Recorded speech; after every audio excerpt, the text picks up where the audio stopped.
Welcome back guys. आज हमारी object oriented programming का फर्स्ट ट्यूटोरियल है। आज हम बेसिकली इंट्रो पे बात करेंगे कि ऑब्जेक्ट ओरिएंटेड प्रोग्रामिंग क्या होती है और इसकी नीड क्यों पड़ी। सबसे पहले मैं आपको ये बताना चाहूँगा कि हमारे पास प्रोग्रामिंग के दो तरह के स्ट्रक्चर होते हैं। एक प्रोसीजरल प्रोग्रामिंग होता है और एक ऑब्जेक्ट ओरिएंटेड प्रोग्रामिंग होता है। प्रोसीजरल प्रोग्रामिंग के अंदर आखिर क्या इशू है जो हमें ऑब्जेक्ट ओरिएंटेड की तरफ जाना पड़ा। तो पहले उन पॉइंट्स के बारे में बात कर लेते हैं। देखें, जब प्रोसीजर प्रोग्रामिंग फॉर एग्जांपल आपने 1000 लाइन ऑफ कोड लिखा और उसमें से 200 लाइन ऑफ कोड ऐसा था जो आपको दोबारा रिक्वायर्ड हो गया। आपने 1000 लिख चुके हैं और आपके पास कुछ इस तरह की इंस्ट्रक्शंस आपको एग्जीक्यूट करवानी थी दोबारा, जिसके लिए वो दोबारा से आपको 200 लाइन ऑफ कोड बार बार लिखने की नीड पड़ी थी। तो इससे हो क्या रहा है कि एक तो रिपीटेशन आ रही थी, ठीक है, रिसोर्स ज़्यादा यूज़ हो रही थी। कोड में अगर आपको कुछ चेंजेस करनी है तो प्रोसीजर में अगर आपने 1 पेज कोड लिखा है तो उसमें फॉर एग्जांपल अगर आपको 1 पेज कोड है और उसके अंदर 1000 लाइन ऑफ कोड आपने एग्जीक्यूट किया हुआ है, तो उसमें अगर आपने कोई एरर ढूंढना है तो आप एरर कैसे ढूंढोगे।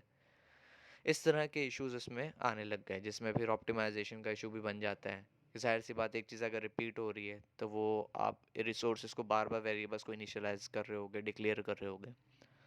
तो इसलिए हमें फिर ऑब्जेक्ट ओरिएंटेड प्रोग्रामिंग की नीड पड़ती है। ऑब्जेक्ट ओरिएंटेड प्रोग्रामिंग जो है ये मोस्टली क्लासेस और ऑब्जेक्ट्स के ऊपर काम करती है, ठीक है। और ऑब्जेक्ट ओरिएंटेड प्रोग्रामिंग का हमें फ़ायदा ये होता है कि हम सेम पीस ऑफ कोड को अगेन रीयूज़ कर सकते हैं, बजाय इसके कि हम दोबारा से वो लाइन ऑफ कोड दोबारा से लिखें, उसको एग्जीक्यूट करवाएं। सेम ही रिसोर्स को रीयूज़ करके अपने प्रोग्राम को हम अपने प्रोग्राम की ऑप्टिमाइजेशन और बेहतर कर सकते हैं। तो ऑब्जेक्ट ओरिएंटेड प्रोग्रामिंग के 4 पिलर होते हैं।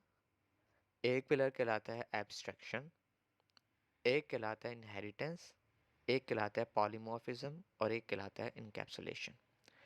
सबसे पहले हम बात करते हैं कि एब्स्ट्रैक्शन होती क्या है।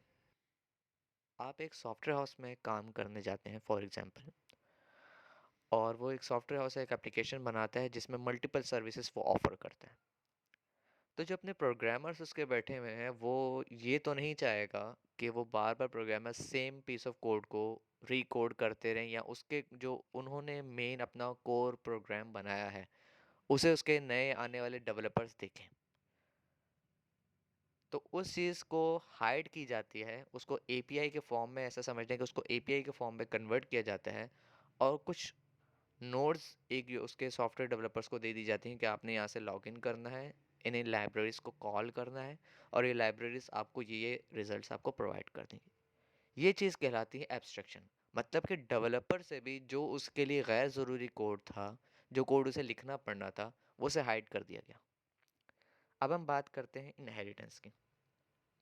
इनहेरिटेंस बिल्कुल ऐसे है, फॉर एग्जांपल जैसे आपने किसी चीज़ से कोई असर लेना हो, जैसे एक बेटे के अंदर उसके बाप का असर होता है, मिसाल के तौर पे, कि जो पेरेंट्स हैं चाइल्ड बिल्कुल वैसा ही होता है, क्योंकि चाइल्ड के अंदर वही प्रॉपर्टीज़ होंगी जो उसके पेरेंट्स से उसको मिली हुई।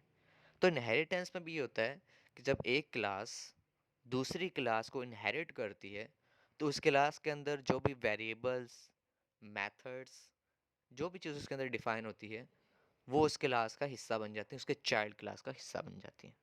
तो जो पेरेंट क्लास होती है वो हमारी कहलाती है सुपर क्लास, जावा की लैंग्वेज में जो अगर हम बात करें, और सब क्लास कहलाती है चाइल्ड क्लास।